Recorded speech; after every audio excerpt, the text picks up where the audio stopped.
नमस्कार मित्रों, मैं आपका कवि मित्र मोहन शास्त्री। और आज जो मेरे साथ आप शख्सियत देख रहे हैं, आदरणीय पीयूष गोयल जी। और मैं आपको बताऊं, बहुत सारे लोग आप में से जानते भी होंगे। पीयूष गोयल एक ऐसा नाम आज के समय में फरीदाबाद के अंदर, हरियाणा के अंदर बन गया है, जो अपने सामाजिक कार्यों के कारण बहुत ही लोकप्रिय और बहुत ही मैं कहूं प्रगतिशील विचारधारा का एक व्यक्तित्व पीयूष गोयल बन चुका है। अगर मैं आपको बताऊं इनके कार्यों के विषय में, तो बस इतना ही कह सकता हूं कि बल्लभगढ़ समाज नाम से आपकी संस्था है और उस संस्था के तहत बहुत सारे प्रकल्पों पर आप काम करते हैं। तो पीयूष जी, विचार मंथन पेज और कवि मोहन शास्त्री यूट्यूब चैनल की तरफ से आपका स्वागत है। धन्यवाद गुरु जी, बहुत बहुत धन्यवाद। तो पीयूष जी से मैं बात करूंगा। पीयूष जी, जन्म स्थान कहाँ रहा और अपने विषय में थोड़ा बताएं दर्शकों को। देखिए गुरु जी, जन्म तो मेरा बल्लभगढ़ में ही हुआ था। अच्छा। तो बनियावाड़े में हमारा पूरा परिवार बनियावाड़े में रहता है, पिताजी और मेरे ताऊ जी, चाचा जी सब। पैदा मैं बल्लभगढ़ में हुआ था और अभी कुछ समय पहले ही हम सेक्टर 2 में शिफ्ट हुए हैं। अच्छा। हाँ, बाकी अगर मैं पढ़ाई की बात करूं तो मैंने बीकॉम करी है, उसके बाद एमबीए करने में गुड़गांव गया था। उस समय मैंने अपना कोऑपरेटिव लाइफ का भी आनंद लिया है। अच्छा। प्राइवेट नौकरी करी है 4-5 साल। उसके बाद 2017 में मैं सरकारी नौकरी की तरफ आ गया था। हाँ हाँ। तो पीयूष जी, आपका जो कार्यस्थली है, विशेष रूप से मैं कहूं, वैसे तो आप एचडीएफसी बैंक के हैं शायद, कौन सा bank? Canara bank. Canara bank में है। और सामाजिक कार्यों में बल्लभगढ़ समाज, तो बल्लभगढ़ समाज की जो सोच है वो कैसे पैदा हुई? आज मैं वैसे मित्रों, मैं आपको बताना चाहूंगा, आज पीयूष जी के साथ हजारों मित्र हमारे साथ जो काम कर रहे हैं। और किसी शायर की 2 पंक्तियां मुझे याद आती हैं कि मैं अकेला ही चला था जानिबे मंजिल, मगर लोग मिलते गए और काफिला बनता गया। तो अपनी उस यात्रा के विषय में बताइए, बल्लभगढ़ समाज का निर्माण कैसे हुआ या कैसे ये सोच पैदा हुई? जी देखिए गुरुजी, ये बात है 2020 की, कोरोना की। हाँ। तब पूरे देश के ही हालात ऐसे हुए पड़े थे। मुझे ऐसा लगता है केवल मैं ही नहीं, मेरे जैसे काफी लोग थे जो दूसरे लोगों की मदद के लिए सामने आए थे उस समय में। जब मैं रोज बल्लभगढ़ से पलवल जाता था, किठवाड़ी गांव में मेरी पोस्टिंग थी, उस दौरान तो मैं देखता था रोड पे हजारों लोग पैदल जा रहे हैं, भूखे प्यासे। टीवी में उनकी न्यूज भी आती थी बहुत लोगों की कि कई कई हजार किलोमीटर पैदल उन्हें चलना पड़ रहा है। हाँ। वो समय था जब हमें ऐसा लगा कि यार हमें इनके लिए कुछ करना चाहिए। तब शुरुआत में हमने घर से उनके लिए कुछ पैकेट में रोटी के बना के लेके जाता था, रोटी आलू की सब्जी के। 2-4 दिन मैंने ऐसे करा, फिर मैंने अपने दोस्तों को बताया। मेरे बचपन के दोस्त हैं मेरे साथ। कुछ नाम लेना चाहेंगे आप? हाँ बिल्कुल, मेरे जो हमारे साथ में जुड़े, तो उनका भी नाम कहीं ना कहीं आना चाहिए सभी का। देखिए सर, मैं बल्कि ये कहूंगा कि बल्लभगढ़ समाज तो बहुत बाद में आया, वो मेरे साथ बचपन से ही जुड़े हुए हैं। अच्छा अच्छा, कुछ मित्र हैं विशेष? हम स्कूल में साथ पढ़ते थे, उसके बाद स्कूल बदला, हमने बुद्धि प्रकाश में थे, पहले आर्य विद्या मंदिर में साथ गए, फिर अग्रवाल पब्लिक स्कूल में हम साथ आए, ग्रेजुएशन में हम अग्रवाल कॉलेज में साथ रहे। और वो बल्लभगढ़ के पहले ही दिन से हम हमेशा से ही साथ रहे हैं। सारी अगर ये जितनी भी हम इसमें आपने जैसा भी बता रहे थे प्रकल्प अलग अलग है, सारे ही प्रकल्पों में उनका पूरा पूरा योगदान है। अगर मैं कुछ नाम लूं तो जैसे मैं बताना चाहूंगा, संजीव वर्मा है, संजीव शर्मा है, दीपांशु सियाल है, और कुलभूषण मित्तल है, विवेक गुप्ता है। और ये तो वो साथी हैं जो मेरे साथ बचपन से ही पढ़ते आ रहे हैं। लेकिन जैसे जैसे हम जिनको लंगोटिया यार कहते हैं। हाँ, जिनको लंगोटिया यार जी जी जी। बाकी जैसे जैसे हमारा संगठन आगे बढ़ा, तो बल्लभगढ़ के बहुत साथी हमारे साथ लगे। मेरे घर परिवार के, मेरा सगा भाई, मेरे चाचा के लड़के, ताऊ के लड़के, मेरी और रिश्तेदारी बल्लभगढ़ के लोगों के, आस पड़ोस के लोगों के, गली मोहल्ले के लोगों के, धीरे धीरे कैसे हम ये जो 4-5 लोगों का हमारा ग्रुप था, वो कैसे 400-500 ऐसे बढ़ता चला गया, वो आभास पता नहीं चला। हाँ। लेकिन पीयूष जी, एक बात मेरे दिमाग में अभी आ रही है कि ये हो गया, ठीक है भाई, समाज की स्थापना आपने हो गई, आपने मित्रों ने किया, लेकिन ये बीज कहाँ से था? कोई घर परिवार में ऐसे अपने बुजुर्गों में कोई रहा होगा जरूर, कोई ना कोई शख्सियत जिन्होंने इस तरह की प्रेरणा दी होगी, या कोई गुरुजी रहे होंगे, कोई टीचर रहे होंगे, कहीं ना कहीं से तो कुछ होता है। देखिए सर, प्रेरणा तो ये तो हमारे पिताजी बड़े धार्मिक प्रवृत्ति के रहे हैं। अच्छा। शुरुआत से हमने उन्हें देखा है कि शुभ उन्होंने, नाम क्या पिताजी का? श्री सुभाष चंद्र गोयल। सुभाष चंद्र गोयल जी। मैं जी। उन्हें बचपन से ही देखा, उन्होंने अलग डिब्बा बना रखा है, वो उसमें 10 रुपए 20 रुपए ऐसे डालते रहते थे। कोई मांगने वाला आता था तो उसको देते थे, अगर ज्यादा इकट्ठे हो जाते थे तो फिर वो मंदिर में चढ़ा के आगे भंडारों में दान देना। अच्छा, ये सब चीजें मैंने उन्हीं से सीखी। और ये ब्लड में रही चीज। हाँ जी। बाकी मैं थोड़ा सा ये भी बताना चाहूंगा, मैं 2008 में गुड़गांव गया था पढ़ाई करने के लिए। उसके बाद मैं 7-8 साल वहां रहा जी। तो वहां मेरा जुड़ा हुआ, अब तो वो दूसरी जगह है हमारे बड़े भाई साहब, वो नाम उनका है राकेश दौलताबाद जी। राकेश जी। हाँ जी, वो एमएलए रहे थे बादशाहपुर के। हाँ, दौलताबाद जी का नाम सुना है मैंने भी। मैं उनके साथ मेरा जुड़ा हुआ, कई साल में उनके साथ रहा। तो उन्हें मैंने जिस प्रेरणा, असली प्रेरणा मैं कहूँ, मेरे को समाज सेवा की वहां से भी मिली। वहां से इस ऊर्जा से वो लोगों के साथ काम करते थे। वो कोई जातिवाद में विश्वास नहीं रखते थे, अमीर गरीब कुछ नहीं करते थे। वो अच्छे बड़े पैसे वाले थे, उनकी बड़ी कंपनियां थी, लेकिन उनका दिन का ज्यादातर समय गरीब लोगों के साथ ही जाता था। पैदल पैदल भी चल रहे थे, गाँव में घूमते थे, ब्लड डोनेशन कैंप लगाना, लोगों को अपाहिज लोगों के लिए कैंप लगाना, दिव्यांग लोगों के लिए उन्हें ट्राईसाइकिल बंटवाना, कानों की मशीन बंटवाना, मतलब उनके ऐसे अनेकों काम थे। अनेकों काम रहे। मैंने बल्कि यहाँ तक भी देखा कि वो तो पेंशन भी उन्होंने अपने दफ्तर की तरफ से शुरू कर रखी थी। अच्छा। किसी कोई बहुत ज्यादा गरीब आदमी है, सरकार से मदद नहीं मिल पा रही है, तो वो उनकी अपनी तो मित्रों, मैं यहाँ भाई साहब को रोकूं और कहना यही है कि हम अक्सर कहते हैं भी राजनीति में अच्छे लोग नहीं है, लेकिन राजनीति में बहुत अच्छे लोग भी हैं। जैसे भाई साहब ने, पीयूष जी ने राकेश दौलताबादी है, जो हमारे एमएलए भी हैं वर्तमान में, शायद नहीं एमएलए थे, अब रहे हैं पहले, तो उनका नाम लिया। तो ये उनके लिए एक, मैं कहूंगा कि उनको भी हम यहाँ से अपने मन से नमन करें कि ऐसे बीज कहीं ना कहीं पीयूष जी के मन में आए। तो फिर जब स्थापना हो गई बल्लौर समाज की, आपने अपने कुछ मित्रों का नाम लिया, तो फिर ये कार्रवाई आगे कैसे बढ़ी? आगे सर ऐसे बढ़ेगी, पहले तो हमने खाना बांटना शुरू करा जी। खाना बांटते बांटते हमारी एक इसकी संगठन की हमेशा से खासियत रही है कि हम 5-6 जो दोस्त थे आपस में मिलके बैठ के ये सारे फैसले कर लेते थे, भाई अब कैसे करना चाहिए, कैसे करना चाहिए। जैसे जैसे हम आगे इसमें बढ़े, हमें पता चला भाई कोरोना के टाइम पे ब्लड की भी बहुत ज्यादा लोगों को जरूरत पड़ती है। उस टाइम तो खैर ऑक्सीजन की ज्यादा डिमांड थी जी जी, लेकिन खून की भी जरूरत लोगों को महसूस हो रही थी। तो सब फिर हमने ब्लड डोनेशन कैंप लगाने शुरू करे। अच्छा।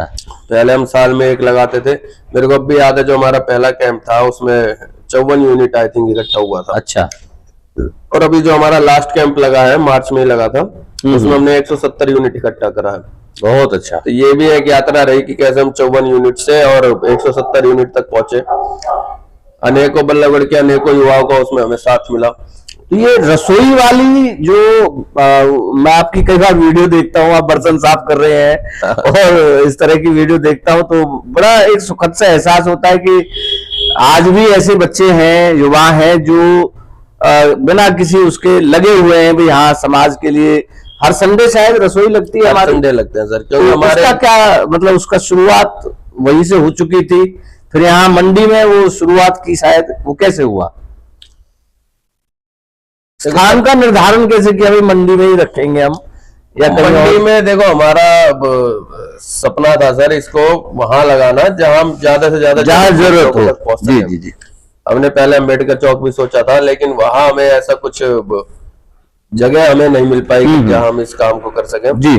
मंडी में ये थे कि जिस हम दुकान के बाहर लगाते हैं, वो दुकान अपनी हम कह सकते हैं हमारे ससुराल पक्ष की दुकान है जी। तो वहां हमें थोड़ी जगह मिल जाती है, बैठने उठने की व्यवस्था हो जाती है, सहयोग हो जाता है, मतलब सहयोग हो सामान जाता है। रखने में, लाने में, ले जाने में, सामान में सहयोग हो जाता है। बिल्कुल बिल्कुल। और बाकी अगर जैसा आप कह रहे थे कि भाई रसोई की असली शुरुआत, तो मेरे को ऐसा लगता है उसका श्रेय मेरा बचपन का दोस्त है एक दीपांशु सियाल। अच्छा। वो जैसे पंजाब में भी रह के आया था, वैसे भी पंजाबी हैं वो, तो उनका गुरुद्वारों में आना जाना काफी ज्यादा रहा। उसका विशेष झुकाव था खाना बांटने को लेकर। हाँ हाँ, अपने सिख समाज में एक विशेषता है लंगर की। हाँ जी, लंगर वो उनके कहीं ना कहीं मन में था, तो उन्होंने ही मेरे को ज्यादा प्रेरणा दी कि हमें खाना बांटना चाहिए, खाना बांटना चाहिए। और अब भी ये जो हम खाना बनाते हैं वो हमारे, मैं कहना चाहूंगा, मुख्य शेफ है।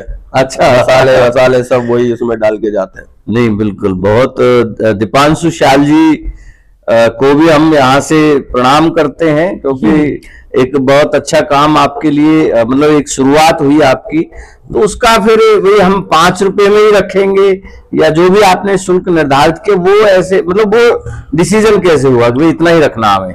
ये डिसीजन सर ऐसे था कि ऐसे भी बातें चली कि फ्री में भी हम बांट सकते हैं, क्योंकि 5 रुपए लगभग फ्री के बराबर ही है। हाँ हाँ हाँ। लेकिन इसके पीछे हमारे मुख्यतः 3 कारण रहे सर जी। देखिए, पहला कारण तो मैं बताना चाहूंगा, जैसे हम खाना बांट रहे हैं जी, अगर हम फ्री में किसी को खाना बांट रहे हैं तो ये जो ह्यूमन टेंडेंसी है या ह्यूमन बिहेवियर हम कह सकते हैं, आदमी के अंदर अहंकार आने लगता है, यार मैं तो फ्री में खाना फ्री में कर रहा हूँ, ये मेरी वजह से लोग खाना खा रहे हैं। जी जी जी। तो सबसे बड़ा कारण तो ये था, हम फ्री इसलिए नहीं देना चाहते ताकि हम में ही अहंकार ना है। हाँ हाँ। अब कोई भी आके हमसे कह सकता है, भाई क्यों बड़े बन रहे हो, 5 रुपए दिए हैं। हाँ सही बात, हम अपने आप को भी अहंकार से दूर रखना चाहते हैं। दूसरा कारण ये था सर कि जो आदमी ले रहा है उसको कहीं भी ये फील ना हो कि यार मैं फ्री में खा रहा हूँ, फ्री में खा रहा हूँ।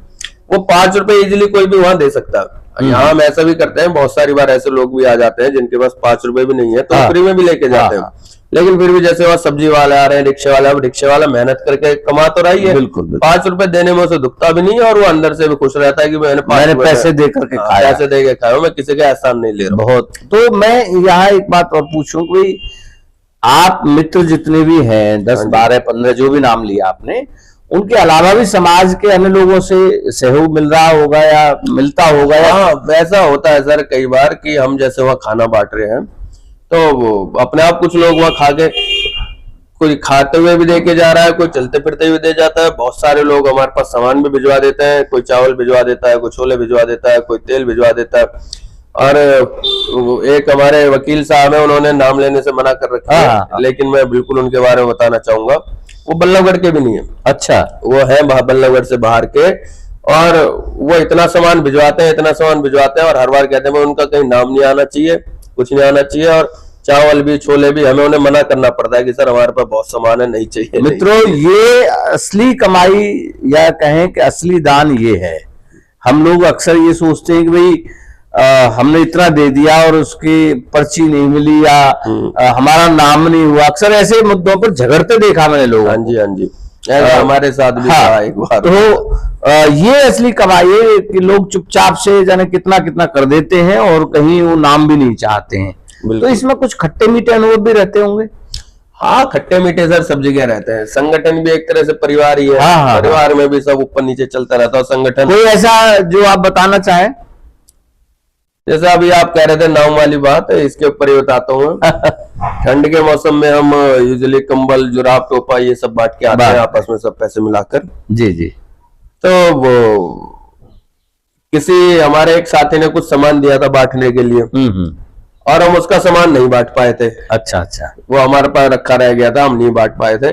तो साथी हमसे इसी बात में नाराज हो गया था कि तुम अपना अपना सामान बांट के आए और जो मैंने दिया वो नहीं बांट के आए। ये उनकी नाराजगी सही है भाई, उनकी हाजिरी तो लगी नहीं। हाँ, उन्होंने जो बांटना था उनके मन में रह गए, मेरा सामान बटा नहीं। हाँ, चलिए आगे उनसे भी आपने माफी मांग ली होगी जरूर। तो ये हो गया हमारा रसोई का। अब हम बढ़े हैं अगले प्रकल्प पर। ये वृक्षारोपण 2025 वृक्ष लगाने, ये कहां से संकल्प पैदा हो गया? ये सर क्योंकि 2025 किसकी प्रेरणा थी? प्रेरणा देखो सर, जैसे मैं पहले बता रहा था ना, हमने जो अपना संगठन बना रखा है, ये एक तरह से पब्लिक प्लेटफॉर्म पे हमारा रहता है। हम आपस में एक दूसरे से डिस्कशन करते रहते हैं, बातचीत करते रहते हैं। तो आपस में ही ऐसे लोगों का मन बना कि भाई चलो पेड़ लगाते हैं। क्यों, बारिश का मौसम आना था, वैसे तो हम हर साल पिछले कई सालों से पेड़ लगाते हैं। कभी 10, कभी 20, कभी 50, कभी 100, ऐसे थोड़े थोड़े सब लगाते रहते हैं। सबने अपने घरों में भी अच्छे खासे पेड़ लगा रखे हैं। फिर ऐसे ही बात कर चलते चलते बात बनी कि भाई 2025 वर्ष है तो 2025 ही पेड़ लगाते हैं। तो वो हो गया होगा संकल्प तो पूरा मेरे ख्याल से। हाँ, चल रहा है अभी काम। संकल्प देखो सर, अनऑफिशियली तो हमारा 2000 से ज्यादा हो चुका है। ऑफ रिकॉर्ड अगर मैं हाँ, कहूँ। हाँ, हाँ। लेकिन ऑन रिकॉर्ड हमारे अभी 2000 नहीं हुए कंप्लीट, अच्छा, क्योंकि अच्छा। कुछ दिनों से हमारे बारिश ज्यादा हो गई थी। हम सुबह सुबह यूजुअली लगाना चाहते थे। हमारे साथ क्या है सर, हमारे ग्रुप में जितने भी लोग हैं सब ड्यूटी वाले हैं। सब ड्यूटी वाले हैं। जी जी। और ये बारिश, पहले हमने सोचा था बारिश के मौसम में लगाएंगे, लेकिन फिर बारिश इतनी ज्यादा होने लग गई कि सुबह सुबह भी बारिश रहती थी। तो पिछले कुछ समय से ईश्वर भी शायद आपके काम से ज्यादा खुश हो गए। लेकिन उसका फायदा ये हुआ, जो हमने छोटे छोटे पौधे लगाए थे अब हम उन्हें देखने आज पेड़ अच्छे बन गए हैं, अच्छे और बड़े हो रहे हैं। देखिए हम वो कहते हैं ना, अगर हम एक कदम चलते हैं तो भगवान 10 कदम हमारी हेल्प करते हैं। तो मैं समझता हूँ कि भाई ये सभी लोग इतना समाज मिलकर के काम कर रहा है, तो ईश्वर भी कहीं ना कहीं, चलो मैं और इनका ज्यादा काम ना बढ़े, पानी लगाने का ना बढ़े, तो मैं खुद ही पानी की व्यवस्था करता हूँ। तो शायद ऐसा हुआ होगा। तो और क्या क्या हम योजनाएं हैं, या हम करना चाह रहे हैं आगे? अच्छा, मैंने एक चीज और मुझे ध्यान आ गई, वो अखबार में नाम आया तो दादाजी खुश हुए थे, क्या था? वो पिताजी खुश हुए थे। अच्छा अच्छा। नहीं, निश्चित रूप से, और माता पिता को तो खुशी होती है, इसलिए तो संस्कृत में कोटेशन है कि भाई आपने भी सुनी होगी कि पुत्र सुपुत्र तो क्यों धन संचय। हाँ जी, कुपुत्र तो क्यों धन संचय, बूढ़े बुजुर्ग लोग कहते रहते हैं। हाँ, हमारी कि भाई अगर सुपुत्र है या सुपुत्री है तो धन संचय करने की जरूरत ही नहीं है। सही बात है। और वो एक हमारे बहुत ही प्रसिद्ध शायर हुए हैं, आज भी हैं ईश्वर दया से, दादा मासूम गाजियाबादी जी। उनकी 4 लाइन मुझे याद आ रही है कि तुम्हारी शख्सियत से सबक लेंगी नई नस्लें, हालांकि आप भी अभी नई नस्लों में ही है। हाँ जी, नहीं है। तुम्हारी शख्सियत से सबक लेंगी नई नस्लें, वही मंजिल पे पहुंचा है जो अपने पांव चलता है। सही बात। दुबू देता है कोई नाम भी खानदान तक के, किसी के नाम से मशहूर होकर गांव चलता है। तो मैं समझता हूं कि पीयूष जी और आपके जितने भी साथी, आपके नाम से बल्लौर का नाम बढ़ रहा है। बिल्कुल सर। तो इसमें इस सारे उसमें राजनीतिक भी कहीं ना कहीं कुछ मैं समझता हूं कि सहयोग मिलता होगा, या मिला होगा, या प्रेरणा मिली होगी थोड़ी बहुत। राजनीतिक, देखो सर, हमारा राजनीति को लेके ये रहा कि हम किसी एक पार्टी की तरफ, सबके सहयोग की बात कर रहा हूं मैं, कॉमन सबका सहयोग। हमारे ऐसे अब रक्तदान हमारे शिविर लगते हैं, तो उसमें सभी पार्टियों के लोग आते हैं। बीजेपी के, कांग्रेस के, इच्छा शक्ति सबकी ही रहती है, सबका सहयोग रहता है। सब ब्लड भी डोनेट करके जाते हैं, मिलके भी जाते हैं। तो यही बात समाज के उसमें है कि समाज सबसे मिलकर बनता है। हाँ जी, हाँ जी। सबसे पहले हमें उस स्तर से ऊपर उठना पड़ेगा, उस सोच से ऊपर उठना पड़ेगा कि ये उसका है, ये उसका है, ये उसका है। हाँ जी, हाँ। तभी सामाजिक कार्य कोई आगे हो सकते हैं। बिल्कुल सर। तो पीयूष जी, इसमें आगे आपके द्वारा ऐसे जो कार्य हो रहे हैं, इसके अलावा आगे क्या योजना, कुछ आप सोच रहे होंगे भाई ये और रह रहा है, ये क्षेत्र रह गया, इसमें हम करेंगे कोई और? देखिए सर, इसमें थोड़ा सा मेरा उसमें पर्सनल इंटरेस्ट भी है जी। थोड़ा सा हम इसमें काम करना चाहते हैं चाइल्ड एजुकेशन को लेकर। अच्छा अच्छा अच्छा। मुझे विशेषतः ऐसा महसूस होता है कि वो शिक्षा ही वो एक हथियार है जो जिससे आदमी अपना जीवन बदल सकता है। बिल्कुल। अगर आप देखेंगे क्राइम जितने ज्यादा होते जा रहे हैं, उनमें से आप अगर, वैसे तो पढ़े लिखे लोग भी क्राइम कर देते हैं, लेकिन अगर आप आंकड़े उठाएंगे तो जो लोग अनएजुकेटेड में, ट्रैप में, क्राइम्स में हो गए, या नशाखोरी में हो गए, या डोमेस्टिक वायलेंस में हो गए, इन सब में वो ज्यादा फंस जाते हैं। जी जी। तो मैं और मेरे साथी मिलके बल्लभगढ़ समाज के माध्यम से इस तरह का विचार आपका। हाँ जी, चाइल्ड एजुकेशन पे हम काम करते हैं। बहुत अच्छी सोच है। तो मैं मित्रों, आज के इस पॉडकास्ट को समाप्त करने से पहले ही जरूर कहना चाहूंगा कि पीयूष जी और उनके जैसे युवाओं से विशेष रूप से हम सबको प्रेरणा लेनी चाहिए, खासकर युवाओं को जरूर प्रेरणा लेनी चाहिए, जो कहीं ना कहीं अपना समय व्यर्थ के उसमें कई बार निकाल देते हैं, तो वो कहीं ना कहीं अपना समय सही कार्यों में लगाएं, तो इससे ही एक समाज की सही संरचना बनती है। और पीयूष जी, मैं अंत में 4 पंक्ति आपके लिए कहता हूं कि हौसला तुम जो रखोगे रास्ते मिल ही जाएंगे, तुम्हारे मुस्कुराने से नजारे मुस्कुराएंगे, यही मंजिल, यही हिम्मत है जो इंसान को इंसान बनाती है, बढ़ेंगे जो कदम आखिर वो मंजिल पा ही जाएंगे। आप हमारे यहाँ पर आए और आपने इतनी सहजता के साथ, इतनी स्माइल के साथ सारा कुछ हमें वर्णन किया, अपने प्रकल्पों के विषय में बताया। इसके लिए आपका बहुत बहुत धन्यवाद, बहुत बहुत शुक्रिया। और कुछ कहना चाहेंगे आप हमारे इस प्रयास के लिए? कुछ कहें। मैं सर, ये जो आप अभी मंजिल की बात कर रहे थे, उस पर मैं भी 2 लाइन कहना चाहता हूं। हाँ बिल्कुल, तो शायरी पैदा हो गई। जी, कि मंजिलें क्या है, रास्ता क्या है। हाँ। मंजिलें क्या है, रास्ता क्या है, हाँ, और हौसला हो तो फासला क्या है। वाह वाह, बहुत अच्छा। अगर हौसला हम लोग रखेंगे, आप लोगों का आशीर्वाद हमें मिलता रहेगा, तो ये सारे फासले हम पार कर जाएंगे। बहुत अच्छी बात है। और आप हमारे एक छोटे से निमंत्रण पर हमारे ऑफिस आए, देखो जी, हमारा आपके लिए बहुत बहुत धन्यवाद। आप जैसे लोग अगर युवाओं को ऐसे प्रेरित करते रहेंगे तो इससे समाज का ही भला होगा। और हमारा उद्देश्य भी यही है। हमने बल्लभगढ़ समाज भी इसका नाम इसलिए रखा था क्योंकि हम सर्व समाज की यहाँ बात करते हैं जी। और सर्व समाज में ना कोई अमीर है, ना कोई गरीब है, ना कोई सभी के लिए काम, ना कोई जातिवाद है। हमें सबके लिए, और कैसे हम सब आपस में मिलकर बल्लभगढ़ को और आगे बेहतरी की तरफ ले जा सकते हैं, वो हमारा उद्देश्य है सर। चलिए, बहुत बहुत शुक्रिया पीयूष जी, आज हमारे साथ थे। बल्लभगढ़ समाज, बल्लभगढ़ रसोई और वृक्षारोपण 2025, बहुत सारे प्रकल्प, और अब एक नया प्रकल्प हम मित्रों कुछ ही दिन में देखने वाले हैं, जिसमें चाइल्ड एजुकेशन पर बात होगी। और आप निरंतर इसी तरह से प्रोग्रेस करते रहें। और मैं कहूंगा कि समाज के प्रबुद्ध लोगों से भी आग्रह करूंगा कि युवाओं को प्रेरित करने हेतु उनका जैसे भी हम सहयोग कर सकें, हमें करना चाहिए। आपका बहुत बहुत धन्यवाद। धन्यवाद गुरु जी।